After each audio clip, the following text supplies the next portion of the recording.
ओम शांति। राजयोग शिविर के अंतर्गत हम सभी ने योग से संबंधित आत्मा का ज्ञान, परमात्मा का ज्ञान, कालचक्र का गुह्य रहस्य, कर्मों की गुह्य गति, ऐसे अनेक विषयों पर हमने कई सत्र देखे। परंतु आज जो सत्र है कि ये सृष्टि का जो मंच है एक विशाल वृक्ष की तरह है। जिस वृक्ष को श्रीमद् भगवत गीता के अंदर भी 15वें 16वें अध्याय में एक मनुष्य सृष्टि का वृक्ष के रूप में दर्शाया गया है, जिसका मूल ऊपर है और पूरा वृक्ष नीचे फैला हुआ है। उसकी टाल टहनियां, पत्ते सब नीचे फैले हुए हैं और जो उसका बीज है वो परमात्मा स्वयं है जो ऊपर निवास करते हैं। इसीलिए भगवान ने गीता में भी कहा, मेरा धाम परम धाम है, जहां सूर्य चंद्र तारों की रोशनी पहुंच नहीं सकती है, परंतु जो स्वयं प्रकाशित है वो धाम मेरा निज धाम है, जिसको परम धाम, शांति धाम भी कहा। परंतु परमात्मा को जब नई सृष्टि रचने का संकल्प उत्पन्न होता है तो वो इस संसार में अवतरित होते हैं। अधर्म के समय पर अधर्म वाली सृष्टि का नाश करते हैं और नई सृष्टि के सृजन का जो बीज है वो एक साधारण मनुष्य तन का आधार लेकर के उसमें रोपित करते हैं और फिर धीरे धीरे ये वृक्ष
सिंधु नदी से आरंभ होती है।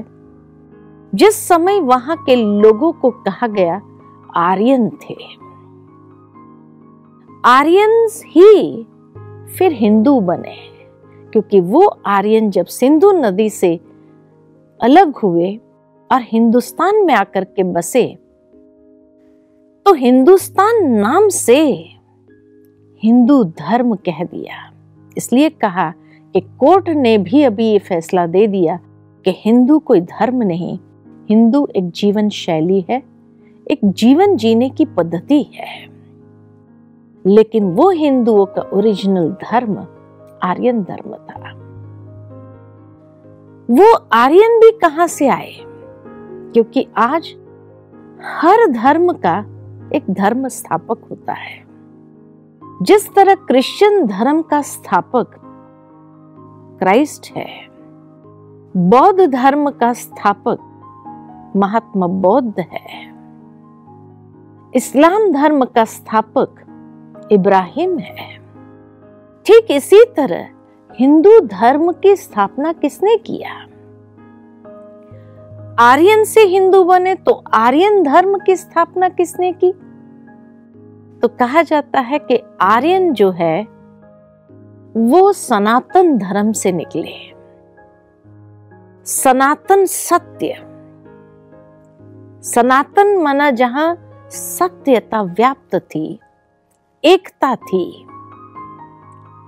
उस सनातन धर्म की सत्यता जब नहीं रहती है, उसकी सात्विकता जब नहीं रहती है, सतोप्रधानता जब नहीं रहती है, तब लोगों ने आर्यन कहला दिया। लेकिन आर्यन का भी ओरिजिनल धर्म तो सनातन धर्म है, और ये सनातन धर्म की स्थापना स्वयं परमात्मा करते हैं। इसलिए हिंदुओं का जो ओरिजिनल संस्कृति है, जो सनातन संस्कृति है, जो सात्विक और सतोप्रधान थी, वो संस्कृति, वो धर्म की स्थापना स्वयं ईश्वर ने किया है। इसीलिए वो सनातन धर्म बहुत श्रेष्ठ था, क्योंकि परमात्मा जिस तरह से परफेक्ट है, तो नेचुरल है कि जो संस्कृति की स्थापना उन्होंने की थी वो भी सर्वश्रेष्ठ थी।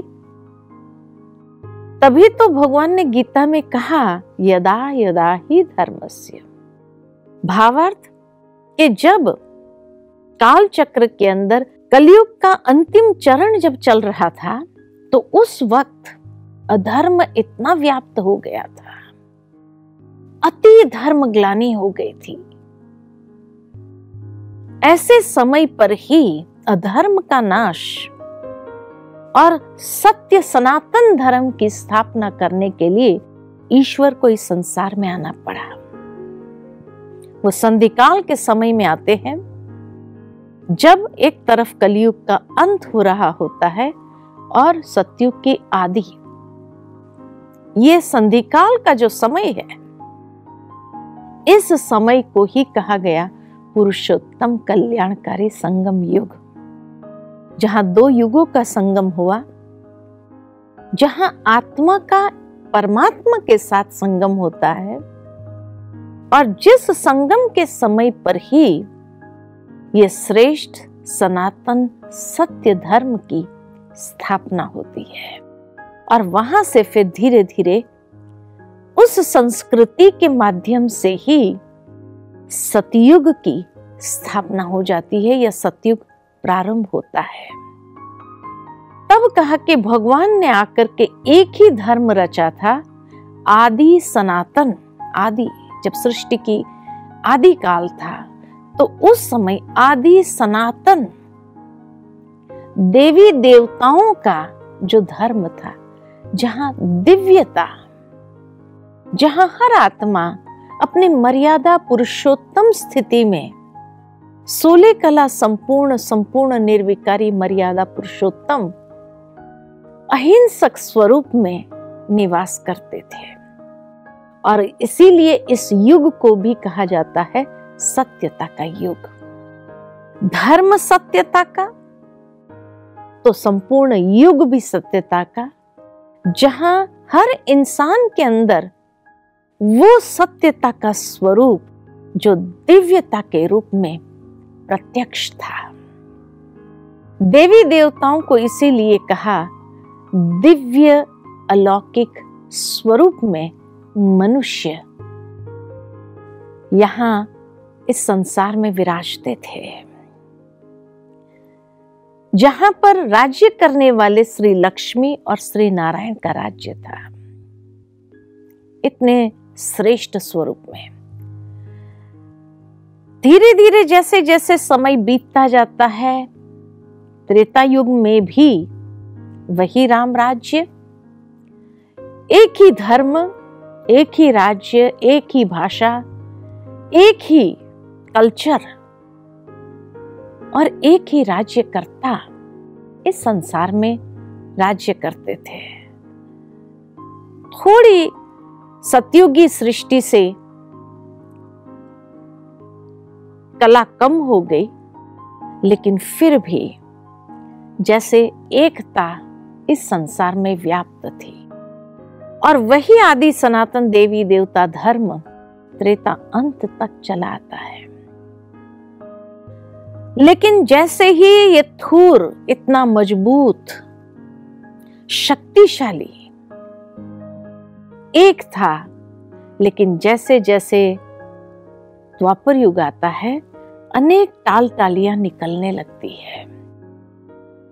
और ये टाल टालियां जो है विभिन्न धर्मों की, उसमें भी सबसे पहला धर्म जो आता है, इस्लाम धर्म आता है, जो आदि सनातन देवी देवता धर्म वाले थे। द्वापर युग आते, जैसे कहा, द्वैत भावना की प्रवेशता हुई और उस द्वैत भावना के कारण असत्यता का मार्ग भी आरंभ हुआ। जैसे जैसे सृष्टि का समय बीतने लगा, वैसे वैसे भारत के अंदर वो आदि सनातन की सात्विकता, सतोप्रधानता नहीं रही, तो द्वापर युग में आर्यन कहलाए। और जो देवी देवताएं होकर के गए थे, उनकी स्मृति ताजी थी, तो उनकी ही पूजा करने लगे। तो भारत के अंदर भक्ति मार्ग आरंभ होता है। भारत जिसको कहा, भारत माना जिसकी आभा दुनिया के अंदर ऐसी फैली हुई थी, और वो आभा इतनी श्रेष्ठ थी, लेकिन धीरे धीरे जैसे जैसे असत्यता आती गई, वो आभा इस भूमि की क्षीण होने लगी। भक्ति मार्ग आरंभ होता है, अनेक मंदिर बनाए, अनेक पूजा के रीत रस्म रिवाज एडॉप्ट किए, और कहीं न कहीं मनुष्य आत्माएं ईश्वर का डर के कारण कहीं कहीं अंधश्रद्धा युक्त भक्ति में भी चले गए। लेकिन भारत से बाहर और खंडों में जो विशेष धर्म आए, तो सबसे पहले इस्लाम धर्म आया, जो इब्राहिम ने स्थापन किया। कहा जाता है कि भारत से ही इब्राहिम और सैरा गए थे, और जिन्होंने इस्लाम धर्म की स्थापना की। कई सिमिलैरिटीज भारत के हिसाब से उनके अंदर भी देखने को मिली। जिस तरह पवित्र नदियों के पानी को स्वीकार किया, गंगा को पवित्र जल के रूप में स्वीकार किया, उन्होंने जमजम को स्वीकार किया। सैरा माना सरस्वती का ही स्वरूप, तो इब्राहिम माना ब्रह्मा का स्वरूप, जिसने इस्लाम धर्म की स्थापना की, और सैरा माना सरस्वती का रूप। और धीरे धीरे मक्का के अंदर भी पहले 360 देवी देवताओं की ही मूर्तियों को रचा, लेकिन फिर धीरे धीरे उसमें परिवर्तन आता गया कि जैसे मोहम्मद पैगंबर साहब आए, तो मोहम्मद पैगंबर साहब ने कहा कि अल्लाह एक है। तो फिर वहां मतभेद आरंभ हुआ, और धीरे धीरे उस धर्म की जो ओरिजिनलिटी थी, उसमें भी कई ब्रांचेस और निकलने लगे। इस्लाम के बाद दूसरा नंबर इस संसार के अंदर धर्म आता है, तो वो है महात्मा बुद्ध, जिसने बौद्ध धर्म की स्थापना की। और महात्मा बुद्ध भी नेपाल के अंदर जिनका जन्म हुआ, लेकिन बौद्ध गया में आए तब उन्हें वो दिव्य ज्ञान प्राप्त हुआ। और उस दिव्य ज्ञान की प्राप्ति के बाद भारत से बाहर उस धर्म को विकसित करने के लिए, उस संस्कृति को विकसित करने के लिए आगे बढ़े। और इसी तरह क्रिश्चियन धर्म भी, जब जीसस ने जन्म लिया बेथलेहम में, ठीक इसी तरह वेस्टर्न दुनिया में देखे तो जीसस का जन्म हुआ। और जीसस धीरे धीरे जैसे जैसे बड़ा होने लगा, कई लोगों को एक दिव्य आत्मा के रूप में भी साक्षात्कार होने लगा। परंतु कहा जाता है कि जीसस भी जब 13 साल का हुआ तो उसने घर छोड़ दिया और फिर भारत भ्रमण पर आया। 13 साल से 33 साल, 20 साल वो भारत भ्रमण पर रहा और यहां से दिव्य ज्ञान उन्हें भी प्राप्त हुआ, जो उन्हें महसूस हुआ कि वहां मुझे अपने समाज वालों को देना चाहिए। और फिर यहां से जब वापस जाते हैं तो क्रिश्चियन धर्म की स्थापना की। 33 साल की आयु में उन्होंने प्रचार आरंभ किए और इस तरह से धीरे धीरे लोग उसके साथ जुड़ते गए और क्रिश्चियन धर्म स्थापन हुआ। तो इस्लाम धर्म, ये इस वृक्ष की पहली ब्रांच, दूसरी ब्रांच बौद्ध धर्म की और तीसरी ब्रांच क्रिश्चियन धर्म की। भारत से बाहर ये 3 महान धर्म पिताओं ने अपने अपने धर्म की स्थापना की। किसी ने अपने आप को भगवान नहीं कहा, हर एक ने यही कहा हम ईश्वर का पैगाम लेकर के आए हैं। लेकिन जिस समाज में गए थे उस समाज के हालातों को देखते हुए उन्होंने प्रचार आरंभ किया। जहां इब्राहिम गए थे उस समाज में जीवन जीने के कोई सिद्धांत नहीं थे, तो उन्होंने जीवन जीने के सिद्धांत दिए, laws to govern human life. जहां महात्मा बुद्ध गए थे तो उस समय जो उन्होंने उस समाज के अंदर देखा कि मनुष्य जीवन में दया नाम की चीज नहीं है, करुणा नाम की चीज नहीं है, और मनुष्य धीरे धीरे कर्म भ्रष्ट हो रहा था, तब उन्होंने दया, करुणा और कर्म श्रेष्ठ करने की प्रेरणा दी। उन्होंने कभी मूर्ति पूजा की और किसी को प्रेरित नहीं किया, लेकिन कर्म ही धर्म है, इस बात को लेकर के उन्होंने अपना प्रचार आरंभ किया। मनुष्य को श्रेष्ठ कर्म करने की प्रेरणा दी, अच्छे कर्म करने की प्रेरणा दी।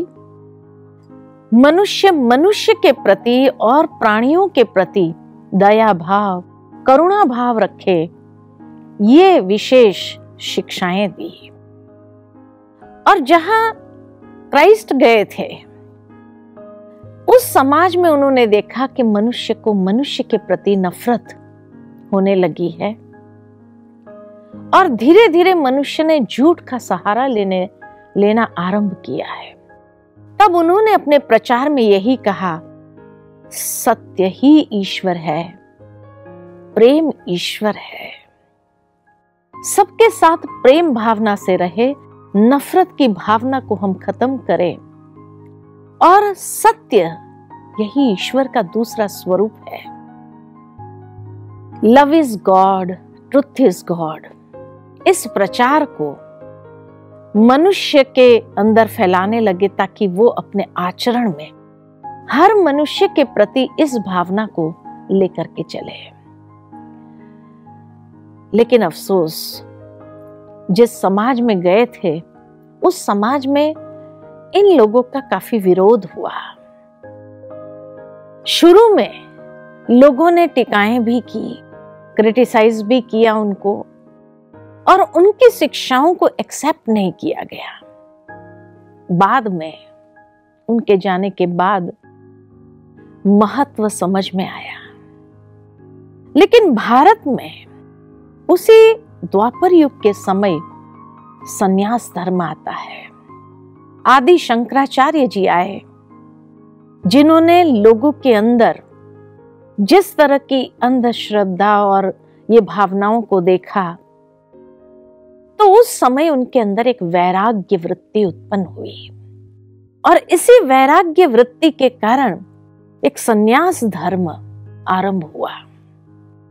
लोगों को शास्त्र का ज्ञान सुनाने लगे, शास्त्र की बातों को किस तरह से आचरण में लाना है, वैराग्य, त्याग, इन भावनाओं को जागृत करने का प्रयत्न किया।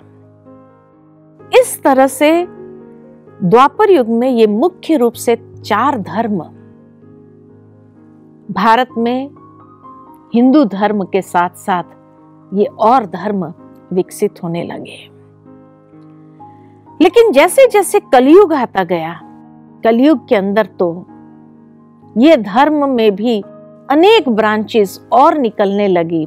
जैसे क्रिश्चियन धर्म में ही देखो तो प्रोटेस्टेंट्स है, रोमन्स है, कैथलिक्स है, ऐसे अनेक ट्यूब्स, मानने वाले एक को ही है, लेकिन उसमें उनके शिक्षाओं को जिस तरह से किसी ने प्रोटेस्ट किया, किसी ने धारण किया और कोई चुस्त हो गए, तो ये अलग अलग मतभेद हो गया। लेकिन कलयुग के अंदर और मठ पंथ भारत के अंदर बढ़ने लगे।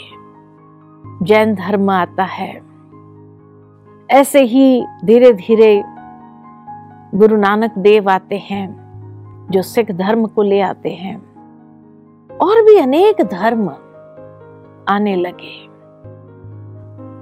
किसी ने भी अपने आप को भगवान नहीं कहा, हर एक वो ओरिजिनल धर्म से ही वो शिक्षाओं को लेकर के, उसको लेकर के चलना चाहते थे, या उस श्रेष्ठ आचरण को जीवन के अंदर लाने के लिए दूसरों को प्रेरित करने लगे। और जिन्होंने भी उन शिक्षाओं को धारण किया, उसी के आधार पर वो पंथ, वो मठ, वो संप्रदाय, ऐसे अनेक कलयुग के अंदर तो अनेक ब्रांचेस निकल आई। लेकिन जब ये वृक्ष संपूर्ण हो जाता है, पूर्ण रूप से फैल जाता है, तब कहा जाता उसी वृक्ष से एक बीज पुनः गिरता है और वहां से एक नई कलम लगती है। तो आगे के सत्र में हम देखेंगे कि परमात्मा जब ऐसे ये वृक्ष की विशालता हो जाती है, संसार वृक्ष की, ये कल्प वृक्ष की, तो फिर से आकर के किस तरह से एक नई कलम लगाते हैं, तो उस बात को हम आगे के सत्र में देखेंगे। आज यहां तक ही। ओम शांति।